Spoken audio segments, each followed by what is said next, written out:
एक वचन जो सतगुरु तेरा, एक वचन जो सतगुरु तेरा, जो बैठे दिल माय रे प्राणी, जो बैठे दिल माय रे प्राणी, नीची गति में ते नहीं जाए, नीची गति में ते नहीं जाए।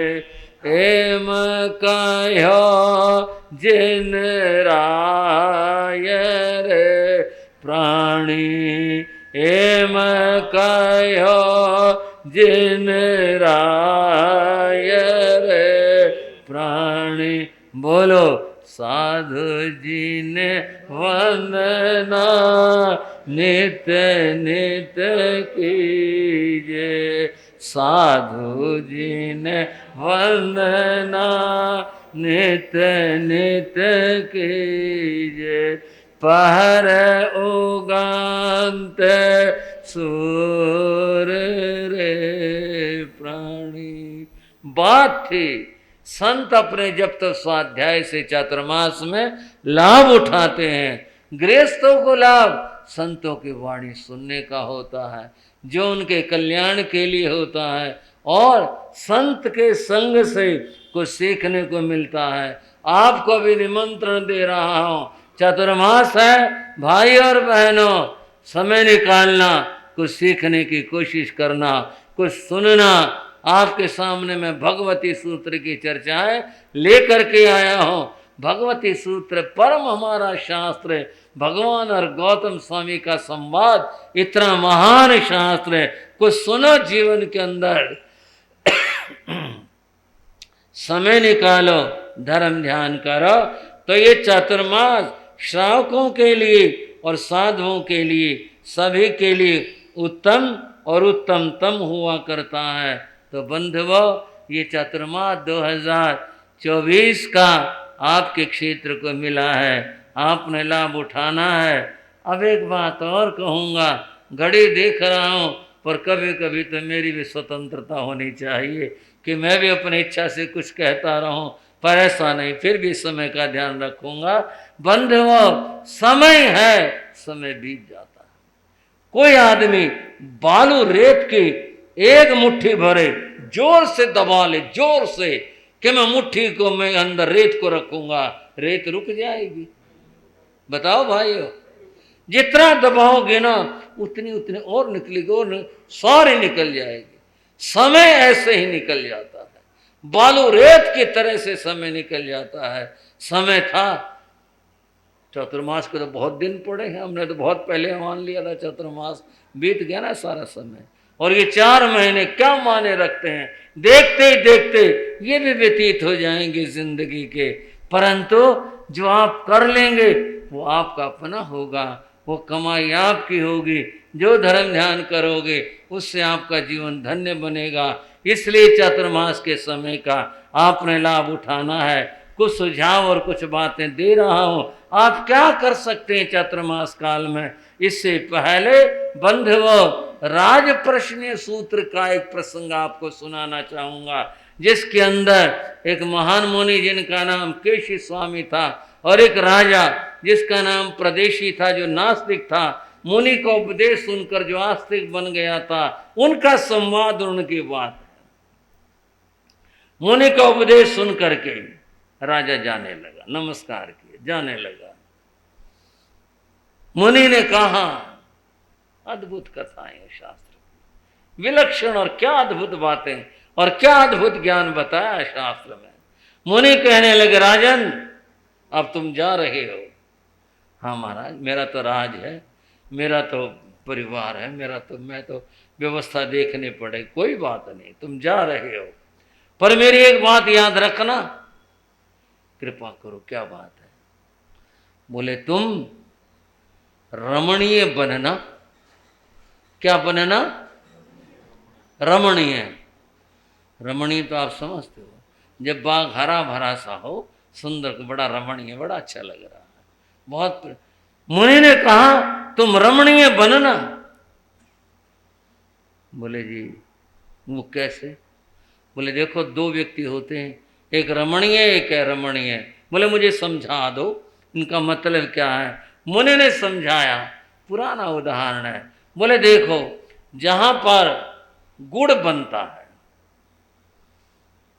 वहां पहले तो आपका मशीन है, पहले तो कोलों में गुड़ बना करते, और कोलो गाड़ा जाता था, तैयारी होती थी, जमीन साफ करी जाती थी, बहुत सारे आदमी लगते थे, कोलो गाड़ दिया, उसके बाद में काम शुरू हुआ, और वो कढ़ाई पकाने के लिए वो भट्टियाँ बनाई जाती थी, फिर बड़े बड़े कढ़ाई होते थे, और फिर उसमें झोंकने वाले लोग होते थे, फिर गाड़ियाँ भर भर करके गन्नों की आती थी, फिर कुछ आदमी उन गन्नों को लगाते थे, पेलते थे, रस निकलता था, कुछ रस का वो कढ़ाई उठा करके ले जाते थे, फिर इसमें डाला, इसमें पका, इससे फिर उसमें पकाया, उसमें पक गया, उससे फिर उठा करके फिर उसको फैलाते थे। आपको के सारा कोल्हू सुना दिया आपने, देखा हुआ भाई, अच्छी तरह देखा हुआ है। कोल्हू के गुड़ भी खाए हैं बचपन में भी, साधु बनने के बाद भी अच्छे से देखा हुआ है। और फिर इस तरह होता, कोई आ रहा है, कोई जा रहा है, वो जो फूक है कोई उसको उठा के सुखाने लग रहा है, एक नहीं सैकड़ों नहीं पता नहीं कितने आदमी काम कर रहे होते हैं, भीड़ भाड़, फिर एक और गाड़ी आ गई, एक गाड़ी चली गई, कितनी भीड़ भाड़ होती है। बोले हाँ जी। और बोले जब सीजन कहो, मौसम को समाप्त हो जाता है गन्नों का, उसके बाद में फिर गाड़ी आने बंद हो जाती हैं, वो कढ़ाई जो होते थे वो भी सारे उखाड़ दिए जाते हैं, फिर वो कोल्हू भी उगड़ जाता है। बोले सारा का सारा उजाड़ हो जाता है। बोले पहले वो रमणीय था और अब कैसा हो गया? बोल दिया करो थोड़ा, अरमणीय हो गया। बोले जीवन के अंदर रमणीय बनना, और रमणीय एक संसार का तक धर्म का होता है। संसार के तो तुम बहुत रमणीय हो, धर्म से बनना। बोले जी कैसे? धर्म ध्यान करना, सामायिक करना, ध्यान करना, स्वाध्याय करना, दान देना, शुभ काम करना, ये जीवन की रमणीयता है। बस इस कहानी में कहानी भी हो गई और संदेश भी हो गया। कैसा बनना है त्रिनगर वालों? रमणीय बनना। रमणीय बनना यही है कि जीवन के अंदर धर्म ध्यान करो, तो ये जीवन को रमणीय बनाना है। जीवन को रमणीय बनाओ, कितना उत्तम और अच्छा रहेगा।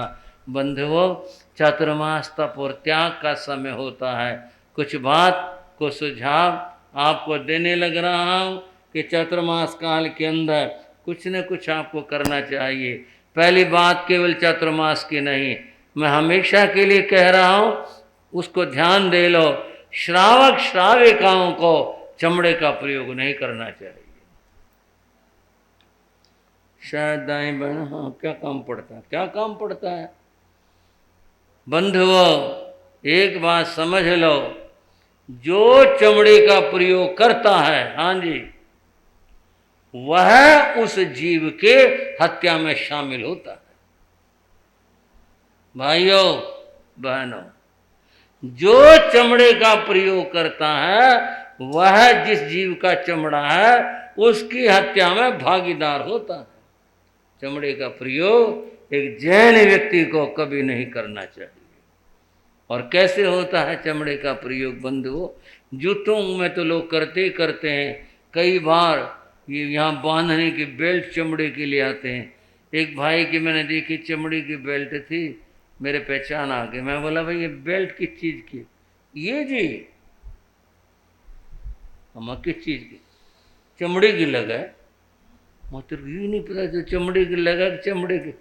बोले है तो चमड़े की। फिर मैं कहा आपने ये क्यों लगाई चमड़े की बेल्ट? बोले ये ज़्यादा दिन चल जाती है। बताओ भाइयों, एक दो पैसे कहूँ, 100 रुपये कहूँ, क्या कहूँ, उसके लिए इतना सारा ख्याल है। बस दूसरी जो प्लास्टिक होगी वो कट जाएगी, ये ज़्यादा दिन चलेगी। बोलो कितना पाप है। पता कैसे बनते हैं चमड़े की बेल्टें? किस तरह होता है। कई लोग चमड़े के फीते इस्तेमाल करते हैं, सर्दियों में फरकी टोपी लगा लेते हैं, बच्चों को जैकेट फरकी पहना देते हैं, और भी चमड़े की चीज़ों का प्रयोग होता है। कई बार चमड़े के बिस्तर बंद लोग इस्तेमाल करते हैं। बंद हो, जैन व्यक्ति को चमड़ा इस्तेमाल नहीं करना चाहिए, बिल्कुल अहिंसक आदमी को चमड़ा इस्तेमाल नहीं करना चाहिए। रही बात जूते की, आज तो बहुत विकल्प आ गए हैं, कपड़े के, प्लास्टिक के और तरह तरह के। अगर थोड़ा सा भी विवेक और विचार हो आपको तो बंद हो, चमड़े का त्याग करना कोई मुश्किल बात नहीं, कोई कठिन बात नहीं। हम राजस्थान गए, एक मंदिर की धर्मशाला में ठहरे, पुराना मंदिर था, ऐतिहासिक। मन हुआ, श्री अमित मुनि जी और सब थे। मगा भाई जरा दिखाओ नहीं, बोले चलो। तो इन्होंने पुजारी से बात कर, बोले हाँ जी। वो 15-20 भाई आ गए, वो दर्शन वाले। तो हम सारे वहाँ देख के आए, क्या ऐतिहासिकता बता रहे थे, काफ़ी बातें वहाँ की। जब वो प्रवेश करने लगे ना उसमें, वो पुजारी कहने लगा ये किसी के चमड़े की कोई चीज़ हो तो यहाँ उतार देना। बोले नहीं है नहीं, और एक आदमी के चमड़े की निकली बेल्ट। हमें शर्मिंदा होना पड़ा। मगा बोल भाई, हमारा भगत हमारे पास आया और पुजारी ने उसके बेल्ट उतरवाई। क्या क्या शर्म की बात हुई, क्या क्या बात हुई बताओ। बंद हो, चमड़े का प्रयोग कभी नहीं करना चाहिए। चमड़े का प्रयोग करना हत्या में शामिल होना है। तो ये तो चातुर्मास की नहीं, हमेशा हमेशा की बात है। ख्याल रखना, चमड़े का प्रयोग नहीं करना चाहिए। और चातुर्मास काल के अंदर, वैसे तो हमेशा हमारा धर्म है, परंतु चातुर्मास काल में विशेष रूप से रात्रि भोजन नहीं करना चाहिए। भाई और बहनों, सजग बनो, सावधान बनो, रात्रि भोजन का त्याग करना चाहिए। मैं जानता हूँ भाई अपने मजबूरी बताएंगे, जो दुकान से देर से आते हैं, फैक्ट्री से देर से आते हैं, वहाँ से देर से आते हैं। मैं पहले अपने बहनों से बात करूँ, आपके कौन सी दुकान और फैक्ट्री का मामला है। सिर्फ एक बात थोड़ी सी हमारे बहनें कह देती हैं, पति से पहले खाना अच्छा तो नहीं लगता। क्या ये बात पक्की है? और चीज़ें नहीं खाती क्या? सारे दिन पति से पूछ पूछ के खाती हो। उनको मूंगफली के दाने खाने आपसे पूछ पूछ के खाते हो, ये चीज़ खाने पूछ के खाते हो, चाट पकौड़ी खाने पूछ के खाते हो। ये तो एक बात बनी हुई है। जैन धर्म में इस बात का कोई महत्व नहीं है। जैन धर्म में आज्ञाकारिता का महत्व है, लेकिन इन बातों का महत्व नहीं है। मेरी बहनों, तुम दिन से खा सकते हो तो दिन से भोजन किया करो, और चातुर्मास काल के अंदर रात में कभी नहीं खाना चाहिए। बहुत जीव उत्पत्ति होती है, बहुत जीवों का विनाश होता है। और आप श्रावकों से कह रहा हूँ, जिनकी मजबूरियाँ हैं, मैं तो छूट देने वाला कोई नहीं, पर एक सुझाव के रूप में छुट्टी वाले दिन तो आप भी दिन से खा सकते हैं। आप भी मन में संकल्प कर सकते हैं, जिस दिन छुट्टी होगी घर पे होंगे दिन से भोजन करेंगे। इसमें तो कोई बात नहीं होगी। बोलो भाइयों, हाँ ना? ठीक है ना? ये बात है, इसमें तो कोई बात नहीं। भोजन में फूल गोभी का प्रयोग नहीं करना चाहिए। मेरी बहनों, आपको पता भी होगा, मैं नहीं जानता आपको ना पता हो, आपको पता भी होगा, फूल गोभी के अंदर कई तरह के छोटे छोटे जीव और छोटे छोटे कीड़े देखे जाते हैं। हमारी बहनों ने बताया, अगर उसको खोल करके झाड़ा जाए, कांसी की थाली में तो जीव दिखाई भी दे जाते हैं। फूल गोभी का कभी प्रयोग नहीं करना चाहिए। उसमें त्रस जीवों की हिंसा की संभावना होती है। खाने के लिए दुनिया भर की चीज़ होती है। मैंने एक बार कहा एक परिवार से, मैं फूल गोभी, बहन बोले ये तो हमारी फेवरेट सब्जी है। माँ बोल भाई, ये फेवरेट होगी, और इतनी सारी चीज़ें बता, कम से कम जिसमें त्रस जीव पाया जाए वो तो नहीं कभी खानी चाहिए। फूल गोभी का कभी भी प्रयोग नहीं करना चाहिए। और बंधुओं, एक बात कह रहा हूँ, एक सामायिक प्रतिदिन करनी चाहिए। चातुर्मास काल है, आप श्राविकाओं से सबसे कह रहा हूँ, प्रवचन सुनने का, एक सामायिक करने का अवश्य में भाव रखें। और अंतिम बात यह है, चातुर्मास काल में नमोकार का जाप लगाओ, 1.25 लाख जाप करने का भाव बनाओ। चातुर्मास में पूरा न हो, बाद में पूरा हो जाएगा, 1 महीना और आगे बढ़ जाएंगे, 2 बढ़ जाएंगे, लेकिन नमोकार मंत्र का 1.25 लाख जाप अवश्य करो। जो नमोकार मंत्र का 1.25 लाख जाप करता है, उसकी नीच की गति नहीं बंधा करते, नरक और त्रेंच की गति नहीं बंधा करते। कितनी बड़ी गारंटी है, कितनी बड़ी सुरक्षा है, इतनी बड़ी बात कह रहे हैं और फिर समझ में नहीं आती। फिर कब समझोगे, कब संभलोगे? 1.25 लाख जाप करने के पर्चे जो हैं वो आप श्री अमित मुनि जी से प्राप्त कर सकते हैं। ये पर्चे बिंदु बिंदु वाले पर्चे हैं, जितनी माला हो उतने इतने बिंदु भर जाओ और जब ये पूरे हो जाएंगे बिंदु तो उस समय 1.25 लाख जाप पूरा हो जाएगा। इस बात का ख्याल रखना। इस तरह से आप ये धर्म ध्यान करो और चतुर्मास काल के अंदर बंधुओं, आपकी समझदारी की बात कह रहा हूँ, श्रावक श्राविकाओं से ब्रह्मचर्य व्रत के पालन की बड़ी महत्ता है, इसकी बहुत ही बड़ी भूमिका है, इसका भी ख्याल रखना चाहिए। धर्म ध्यान करोगे तो ये समय आपका सार्थक और सफल होगा। बस इतना कह रहा हूँ। जितनी बातें मैंने बताई हैं उन बातों का ख्याल रखना। आज से चतुर्मास शुरू है, सायंकाल में प्रतिक्रमण करने का ध्यान रखना। मैंने पता कर लिया है कि यहाँ बहुत सारे भाइयों को प्रतिक्रमण आते हैं, वो अवश्य ध्यान रखें प्रतिक्रमण का। मेरी बहनों से भी कहना है कि आपको भी प्रतिक्रमण आता है, आपकी व्यवस्था श्रावक समाज ने की हुई है, आप भी ध्यान रखना प्रतिक्रमण करने का। और बंधुओं सुन लो, अगर कोई भाई, कोई बच्चा, कोई बहन नया, पुराना नहीं, पुराने से मतलब पहले सीख रखा फिर दोहरा लिया नहीं, पहली बार नया प्रतिक्रमण सीखेगा, उसको मुनि महाराम संघ की ओर से 1100 रुपये का पुरस्कार दिया जाएगा। अगर कोई नया पहली बार प्रतिक्रमण सीखेगा और सुनाएगा, ये लालच देना नहीं, प्रोत्साहन है, ये प्रभावना की दृष्टि से है। कोई पहली बार 25 बोल याद करके सुनाएगा।